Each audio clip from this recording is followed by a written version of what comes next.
Esto es La Dosis Diaria, la dosis precisa de información, con Manuel Yáñez. Empezamos.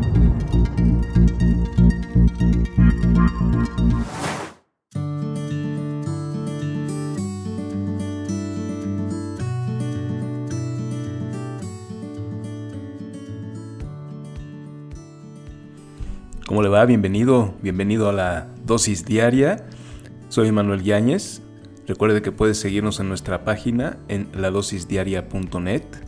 También nos puede escuchar a través de Apple Podcasts. Dígale a Siri, pon el podcast de La Dosis Diaria con Manuel Yáñez, o dile a Alexa, pon el podcast La Dosis Diaria con Manuel Yáñez, y ahí nos puede escuchar en el momento que usted quiera, en el momento que usted tenga tiempo para escuchar la dosis diaria de información. También síganos en nuestras redes sociales. Estamos en X, antes Twitter, como La Dosis Diaria X, también en Facebook La Dosis Diaria X. Platíquenos, tanto en el sitio de internet hay un lugar donde se puede suscribir y puede opinar. Opine también en redes sociales. Acompáñenos, síganos. Estas noticias que se dan ayer nos sorprendió un poco, no mucho. Sabíamos que Santiago Krill tenía como 18, a veces llegaba a 20 puntos en las encuestas, en los sondeos de las preferencias de las personas, y estaba lejos de Xóchitl Gálvez. Ayer ya Santiago Krill se bajó, dejó la contienda. El diputado con licencia Santiago Krill dijo que ya mejor se bajaba porque decía que los tiempos de la política así son, y que de cualquier manera se va a seguir dedicando, va a seguir apoyando la campaña del Frente Amplio, no se va a separar. Hay quien dice que inclusive va a coordinar la campaña de Xóchitl Gálvez. Por lo pronto, esto dijo ayer Santiago Krill. Buenas tardes. Estoy convencido de que el poder solamente tiene sentido en la construcción del bien común, en la creación de mejores condiciones de vida para todas las personas. No debe ser nunca una obsesión personal, sino un medio para lograr transformar la realidad. Hoy anuncio que le doy a Xóchitl Gálvez mi total apoyo para que encabece el Frente Amplio por México. Lo hago con plena convicción de que es mi deber. La política es un bien que obliga precisamente porque es un bien lo que debemos de buscar, el bien común. El bien común, dice Santiago Krill, por supuesto es lo que hay que buscar. También hay que estar consciente de que si está uno muy lejos en las encuestas, pues no tiene mucho sentido estarle apostando a seguir ahí. Se me hace muy raro, pues ya las encuestas que se supone se llevarían a cabo a final de este mes, a principios de septiembre, pues yo no sé si tengan sentido. No sé si al final Beatriz Paredes vaya a mantenerse hasta el final para que las encuestas se lleven a cabo, o si realmente pues lo que va a pasar es que también va a declinar a favor de Xóchitl, porque la ventaja pues es cuando menos según las encuestas, en la que menos ventaja tiene Xóchitl Gálvez sobre Beatriz Paredes son 10 puntos. La propia Beatriz Paredes escribió también en sus redes sociales, escribió ahí en Twitter: respeto la decisión que mi amigo tomó de retirarse de la contienda para encabezar el Frente Amplio por México. Creo que su participación enriquece las opciones que, como frente, se presentaban a la sociedad, pero él es un político maduro que actúa con plena libertad. Le reitero mi respeto y la certeza de mi amistad, a la vez que le agradezco mucho los conceptos que sobre mi persona ha vertido.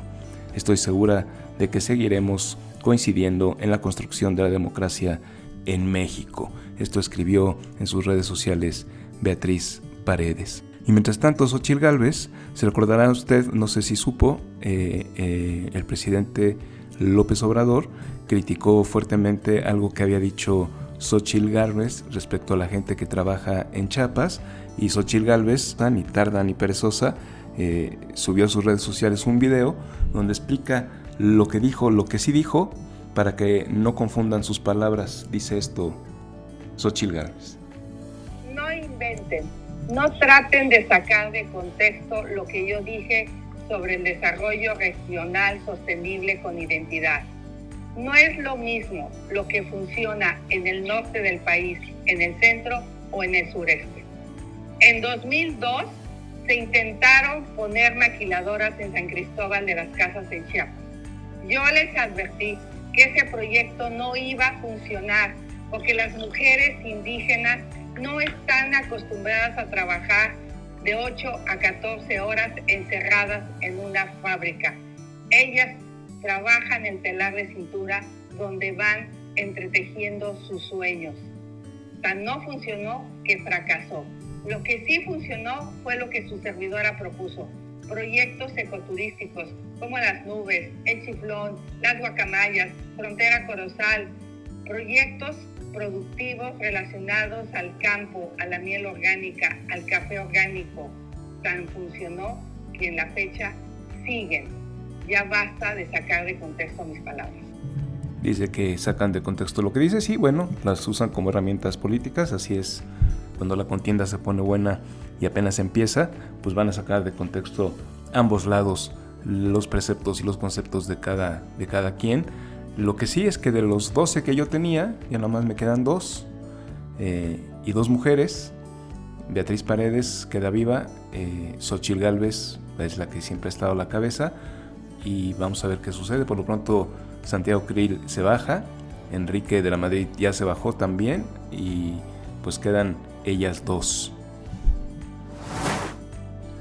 Y mientras tanto, del lado de Morena, Claudia Sheinbaum está muy contenta, dice que va adelante de todas las encuestas, y presentó Claudia Sheinbaum un cuadrito donde dice que de acuerdo a las encuestas de El Heraldo, El Financiero, El País y El Economista, va ella a la cabeza por mucho.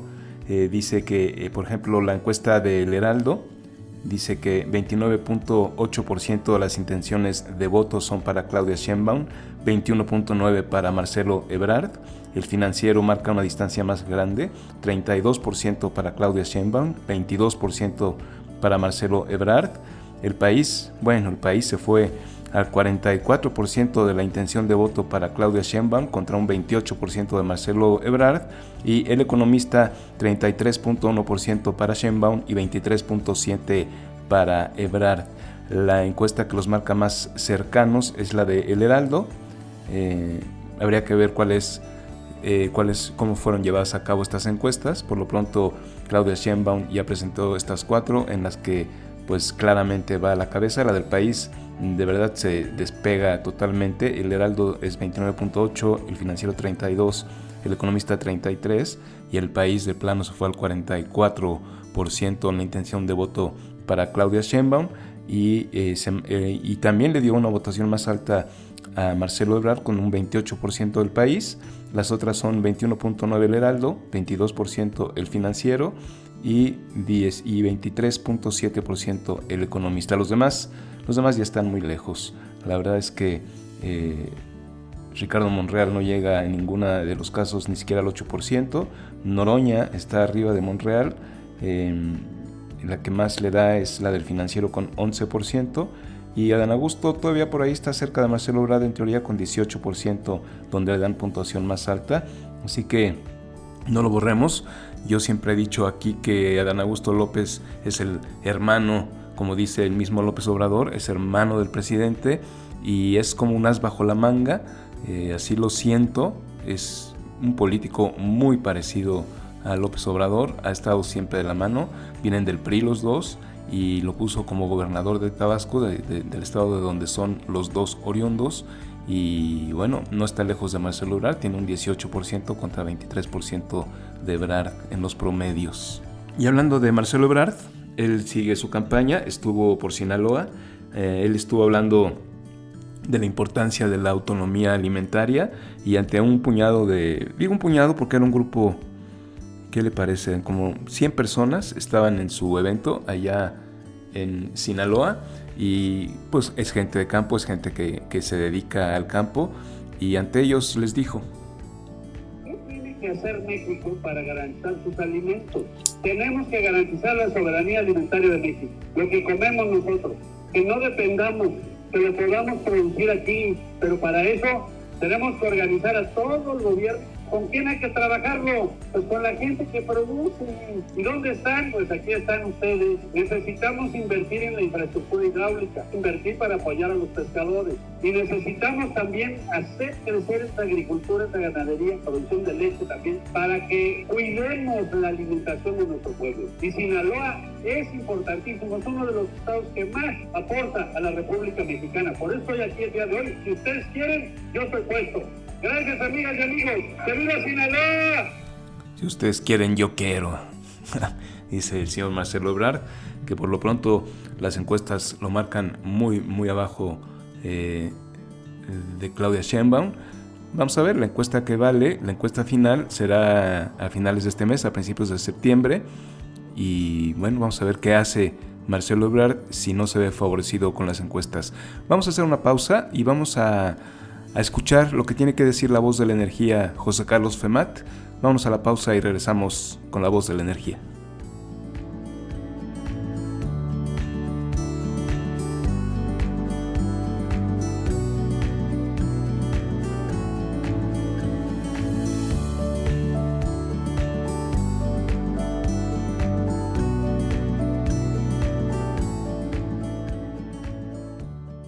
Hola Manolo, muy buenos días a ti y al auditorio de Dosis Diaria.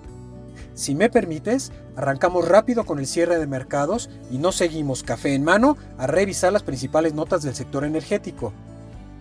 El peso avanzó el día de ayer debido a que los operadores centraron su atención en el modesto recorte a las tasas de interés en China.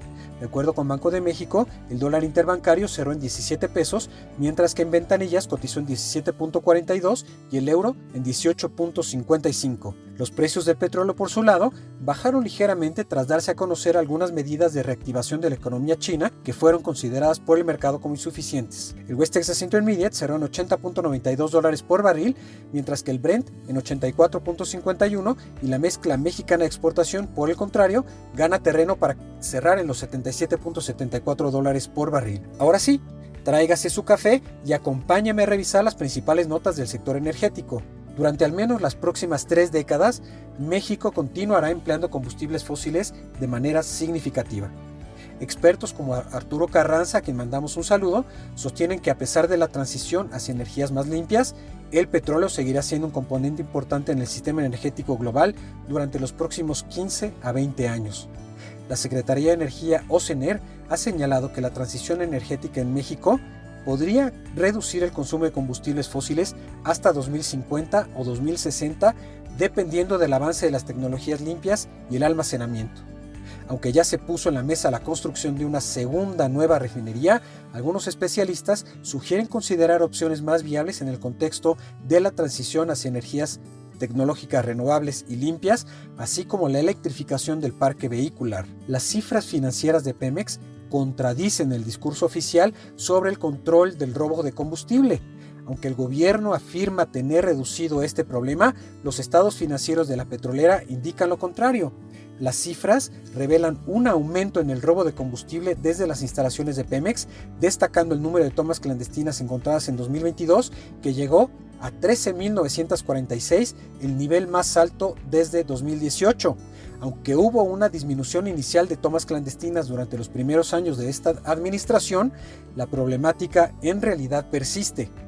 Las pérdidas ascendieron a 12.600 barriles de gasolina al día en 2022, un aumento, tome nota, del 250% con respecto al año anterior.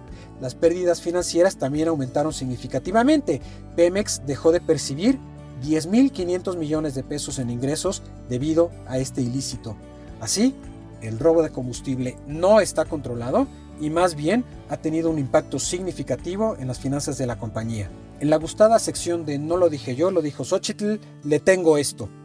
La senadora Xóchitl Gálvez Ruiz cuestionó los retrasos y deficiencias en la construcción de la refinería Olmeca en Dos Bocas a través de un punto de acuerdo presentado ante la CENER. Gálvez solicita información sobre la finalización de la obra, el inicio de la refinación de petróleo y la primera producción de gasolinas en la refinería. También criticó la falta de transparencia en el proyecto, así como los múltiples retrasos y errores de ejecución que han incrementado significativamente su costo. Gálvez también destaca problemas laborales y de seguridad en el sitio de la construcción, así como hace señalamientos de corrupción y opacidad en relación a los contratos y sobre los costos de la obra. Finalmente, critica la falta de un estudio de impacto ambiental y argumenta que la inversión en la refinería contradice la tendencia global hacia la transición energética.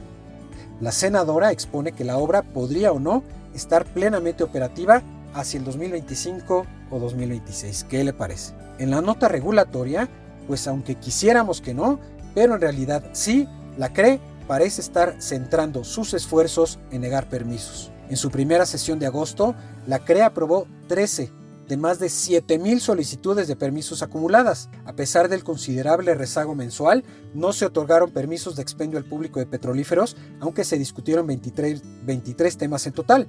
La sesión abordó principalmente aprobaciones para gas licuado de petróleo o gas LP y gas natural, con 6 y 7 aprobaciones respectivamente. El tema es que la CRE enfrenta una creciente acumulación de más de 7,000 autorizaciones en los sectores eléctrico y de hidrocarburos, y con estas acciones pues permite entrever sus verdaderas intenciones: frenar la participación privada en el sector. Pues usted ya está informado. Lo invito a que nos escuchemos el jueves para hablar de estas y otras notas y para que usted sepa qué decir cuando se habla de energía. Mi nombre es José Carlos Femat, sígame en ex Twitter como @José_Femat y que este sea un día con mucha energía. Hasta el jueves, Manolo. Gracias a José Carlos Femat, la voz de la energía. Pues bueno, el huachicol sigue, quieren hacer otra refinería y todo no acaban Dos Bocas. Dos Bocas a lo mejor funciona hasta el 2025 o hasta el 2026. No buenas noticias en la energía esta semana. Y bueno, para platicar de este tema de Santiago Krill, de Marcelo Ebrard, de las dos que quedan, de los 12 que yo tenía, tenemos al analista político para un análisis profundo, Jaime García. ¿Cómo estás, Jaime? Buenos días. Manuel, buenos días, ¿cómo están? Pues muy bien, aquí con la noticia de ayer, empezó luego, después del fin de semana de Monterrey y del Frente Amplio. Ayer todo el día en las redes sociales estaba con que se iba y no se iba Santiago Krill y finalmente dio la noticia. ¿Cómo ves? Pues algo debió haber ocurrido en términos de lo que observaron en las mediciones internas, porque efectivamente apenas comenzaron estos foros, ¿no?, donde iban a ir los tres o las dos precandidatas y el precandidato. Este fin de semana en teoría iban a cerrar en Yucatán los tres, y no, ayer todo ocurrió pues aparentemente deprisa. Digo aparentemente porque ya era un asunto que estaba ahí en el aire, y Santiago Krill pues por cuarta ocasión enfrenta un proceso electoral donde pues, no necesariamente ocurre lo que él había pensado que iba a ocurrir. Y creo que se vale hacer una pregunta, porque pues ya cuando son tantas oportunidades, tantos procesos, ¿no? Estamos habituados a ver a Santiago Krill en los mítines, en los foros, en los conversatorios, y de pronto uno se pregunta, pues debe ser muy cara la vida de Santiago Krill, ¿no? Debe ser muy cara para estar en tantos lugares, para pasar tantas veces por la Cámara de Diputados, por la Cámara de Senadores, por las diputaciones locales, ha estado en demasiados espacios y a veces uno se pregunta como ciudadano cuál es el valor de uso que tiene Santiago Krill para un país como México. ¿Y por qué pregunto esto? Porque incluso en las mediciones internas, donde se supone que estaría la fortaleza, donde se supone que le hablarían los mismos, donde se supone que le hablarían los que piensan como él, hoy se ve forzado a irse, y digo forzado porque en el entre líneas de qué es lo que está ocurriendo, pues parece que Beatriz Paredes está un poco más cerca de lo que muchos asumirían.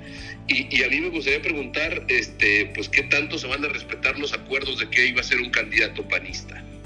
Sí, está muy extraño. Sí se veía sondeos y cosas que hemos estado aquí leyendo y viendo y platicando contigo desde hace tiempo, porque tú también decías, pues Santiago Krill no despega, estaba creo que en 16, mientras 36% de intención de voto Xóchitl, y arriba de los 30, muy pegada a los 30 estaba Beatriz Paredes, y muy lejos estaba siempre Santiago Krill. Y bueno, sí, su uso parece ser que es más como negociador que como realmente una estrella política, porque Santiago Krill nada más parece ser que no tiene empatía con la gente. Y creo que en un ejercicio sí soy un poco medio maldoso, pues sí habría que comenzar a meter en estas internas una pregunta mucho más ambiciosa para los electores. Y yo la plantearé de manera abierta.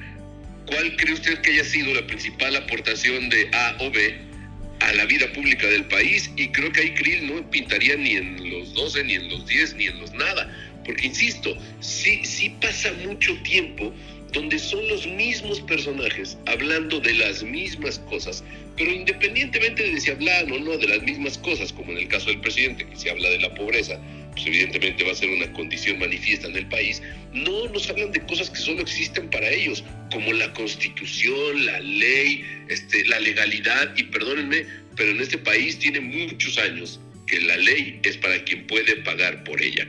Y en esa tesitura están 80 millones de mexicanos. Krill le habla a los hombres blancos con relaciones que los rodean desde hace más o menos 40 años y pues de ahí no sale. Entonces la realidad creo que tenía mucho tiempo que lo había alcanzado, y en el contexto actual pues no nada más lo alcanza, sino que de plano en menos de 24 horas lo desplaza y lo lleva a emitir como una suerte de diatriba ahí de que si él va a apoyar a Xóchitl. Yo creo que Xóchitl va a decir, híjole, mano, pues gracias por el apoyo, pero pues no es tan profuso, ¿no? Sí, no, vive en su burbuja ya explotó y ya desapareció y no sé qué futuro le depare. Por lo pronto, pues tú has dicho siempre que la sorpresa no tan sorpresiva de Xóchitl Gálvez, porque ella sí conecta, ella sí trae temas más de coyuntura, y bueno, parece ser que ella es la que se va a enfrentar directamente con quien quede de Morena, que seguramente... Bueno, probablemente, yo sigo pensando que Dan Augusto es un as bajo la manga, pero ¿qué va a pasar entonces con Marcelo? Porque ya también Claudia Sheinbaum presentó sus encuestas, ahí en su X, antes Twitter, y está muy muy lejos de Marcelo Ebrard, y Marcelo Ebrard pues no se va a quedar con las manos cruzadas si pierde las encuestas, yo creo. Claro, pero fíjate, para cerrar este asunto del frente, a mí me gustaría irme al año pasado, me gustaría irme al proceso de Coahuila y Edomex. ¿Tú recuerdas si en algún momento estuvo a discusión quién sería o de qué partido saldrían los candidatos en Coahuila y Edomex? No, simplemente se comunicaron los acuerdos, quizá hubo una pugna interna en el caso de Enrique Vargas y Alejandra del Moral, pero jamás estuvieron supeditados a vamos a ver quién es más popular. ¿Y por qué te digo esto? Porque hoy que Santiago Krill se va, que solo queda Xóchitl contra Beatriz Paredes, pues parece que ese acuerdo de que iba a ser candidato panista no está muy en firme, y cuando se sienten a ver cómo están los porcentajes, pues no sea que el frente sufra otro episodio de división. Y lo digo puntualmente pues porque quizá el presidente nacional del PRI pues no quiera respetar esos acuerdos. Sí, se siente fortalecido. Jesús Zambrano está molesto porque no quedó nadie del PRD y están con hilito sostenida este acuerdo del Frente Amplio, como bien dices, Jaime. Sí, y en los acuerdos que no se respetan, pues parece que tampoco se están respetando mucho en Morena. Esto que mencionabas de las encuestas que presenta Claudia Sheinbaum, es válido, vaya, al final del día son cuestiones de comunicación política, pero es otra vez como esta suerte de, en el discurso aparece algo, en la práctica política es diametralmente opuesto. Y sí hay que situarse en la cantidad de recursos que por lo menos la ex jefa de gobierno, el ex secretario de Gobernación y el ex titular de Relaciones Exteriores están teniendo, y que es inocultable. Es inocultable. Marcelo Ebrard ha decidido emprender una ruta ni siquiera de ruptura, pero sí de fraseos políticos bastante cuidados. Está, digamos, en ese filo delicado, no rompe, pero sí señala. Lo malo, lo poco contundente para Marcelo es que pues también él ha hecho un dispendio de recursos, insisto, que son inocultables, y que eso a veces cuando tienes a un presidente hablando de austeridad republicana, de pobreza franciscana, de por el bien de todos, primero los pobres, híjole, yo quisiera saber cuánto cuesta cada encuesta, y habrá empresarios que la regalen, habrá empresarios que digan, sí, mira, yo voy a apostar para que tú puedas hacer propaganda con esta encuesta y yo te la voy a regalar. No sé qué cantidad de empresarios estén pagando los medios de comunicación que tiene a su disposición Claudia Sheinbaum, ni mucho menos los eventos que tiene a su disposición Adán Augusto, con la cantidad de recursos que se movilizan, tanto humanos como económicos y como materiales. No, y aquí ya que hablas también de Adán Augusto, que dice que es de su propia bolsa, habría que ver qué tan grande es su bolsa y de dónde salió todos los recursos que tiene ahí metidos a su paso por el gobierno de Tabasco. También ahí la pobreza franciscana no se ve muy claramente en el hermano del presidente. Y que lo podrían, creo que no necesariamente es que, a ver, las campañas se ganan con dinero, eso es una realidad un hecho, claro. Aquí y en los países donde hay competencia bajo un sistema de partidos. Ese no sería el problema. El problema es que es un poco como ser y hacer y no decir y aparecer. O sea, ellos dicen y aparecen, pero no son y hacen. ¿Qué quiero decir con esto? Pues que podrían obviar el discurso de que nosotros somos algo diferente. No, a veces la verdad es que no están ni siquiera lejanos a lo que ocurre en otros partidos, y estas pugnas intestinas en donde ahí sí, a diferencia de lo que ocurre en el frente, donde quizá hay un poco de mayor acuerdo y de mayor unidad política, pues lo que todo el mundo está esperando es que el 4 de septiembre en Morena exista esta famosa noche de los cuchillos largos, ¿no? Es decir, él o la que resulte ganadora, pues quizá quiera barrer con la mesa y va a comenzar un conflicto interno de mucha mayor intensidad. ¿Por qué? Pues porque los que no se van no se fueron, y los que se quedaron van a querer todo. Y en las negociaciones hay que ver cómo se va a poner, porque esto a mí me parece que ni siquiera ha comenzado. Falta la repartición de las candidaturas a diputaciones federales, a gubernaturas, a senadurías, y ahí creo que Morena enfrentará un proceso, pues como ya lo hemos visto en muchos episodios, ¿no? Me ciño únicamente a la pasada elección en Oaxaca, donde Susana Harp tenía de su lado la legalidad en el proceso, pero no tenía de su lado la venia del presidente y del aparato del partido, y terminó siendo relegada. Entonces, ese es un solo botón de muestra de lo que puede venir en el ámbito morenista de aquí a que termine este año. Sí, ¿no? Y bien dices, y Morena pues tiene ahorita la ventaja de que tiene un solo líder, que es el presidente, que es López Obrador, mientras que el frente pues son tres, y en lo que se ponen de acuerdo y se desbarata todo, pero Morena va a ir perdiendo este liderazgo el presidente conforme pierda poder, me imagino, pero esto no ha empezado, y faltan gobernaturas, y faltan diputaciones, y faltan senadurías, y tiene fama Morena, y siempre ha sido así, como lo vimos en Coahuila, que las patadas abajo de la mesa son durísimas, y no se ponen de acuerdo, y nuestra vida, querido Jaime García, va a empezar, yo creo que en septiembre, después de esta encuesta, y se va a poner la cosa de aquí a junio, color de hormiga.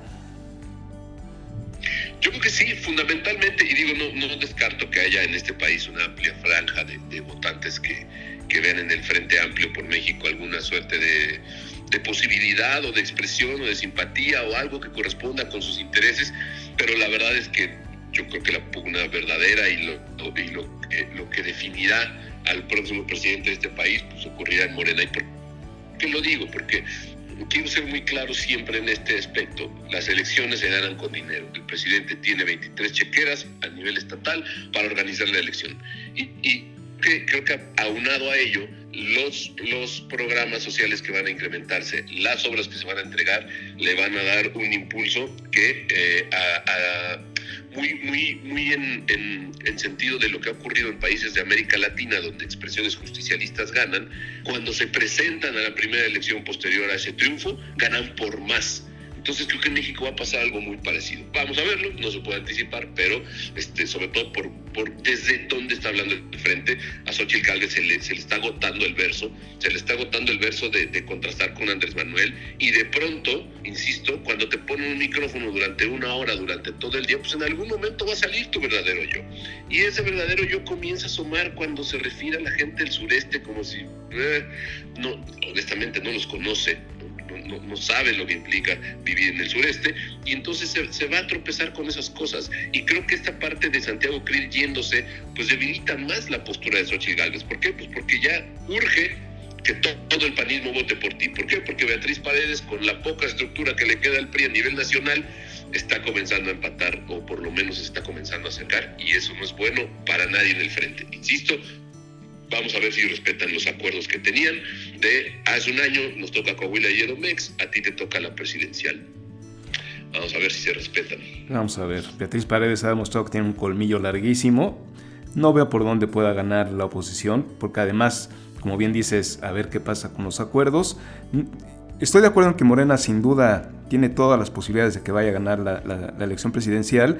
No sé si por más, porque la verdad es que arrasó el presidente López Obrador en las elecciones del 2018, pero no veo que la alianza tenga la fuerza para combatir la cartera y el poder de la federación. Lo que sí es que esperemos que no tengan la mayoría en el Senado y en las diputaciones, que ahí será la verdadera batalla y la guerra, y que salga a votar la clase media, que no salimos a votar y pues cedemos mucho el territorio de nuestro país. Sí, y habrá que ver qué tanto esa clase media más allá de si se permanece movilizada o no, termina con identificarse con alguna de la oferta electoral.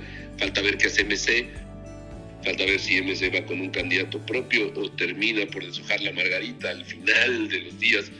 Por lo menos ayer les volvió a decir que no, pero creo que hay un voto duro del obradorismo que al final del día se va a movilizar otra vez. No creo que, o sea, hay mucho mito detrás de los acarreos. Tú no puedes acarrear a 30 millones de personas. No. O sea, quien pueda acarrear a 30 millones de personas, yo creo que ni siquiera el Comité Central del Partido Comunista Chino. Es decir, hay un voto que sí quiere que el presidente siga gobernando, y si encaminan hacia allá la campaña, puede ser que voten en plancha, y creo que ahí sí está todavía muy en el aire la parte de cómo va a quedar el Congreso.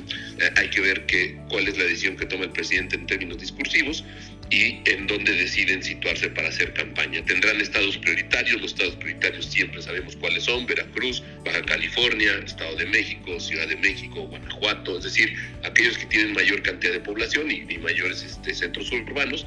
Y ahí creo que estará la definición de los distritos que llevarán a que Morena tenga una mayoría absoluta o una mayoría únicamente simple. Pues sí, apenas esto empieza, Jaime, tendremos muchísima tela de dónde cortar. Por lo pronto, ¿dónde te puede localizar la gente, Jaime?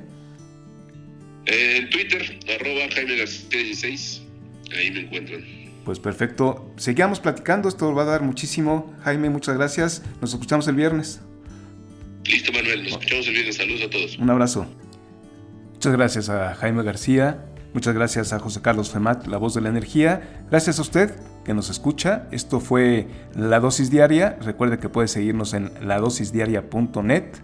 Nos puede seguir en las redes sociales, en X antes Twitter y en Facebook. Ambas son La Dosis Diaria X. Entre, participe, pregunte, opine. Yo soy Manuel Yáñez. Está usted informado. Nos escuchamos mañana.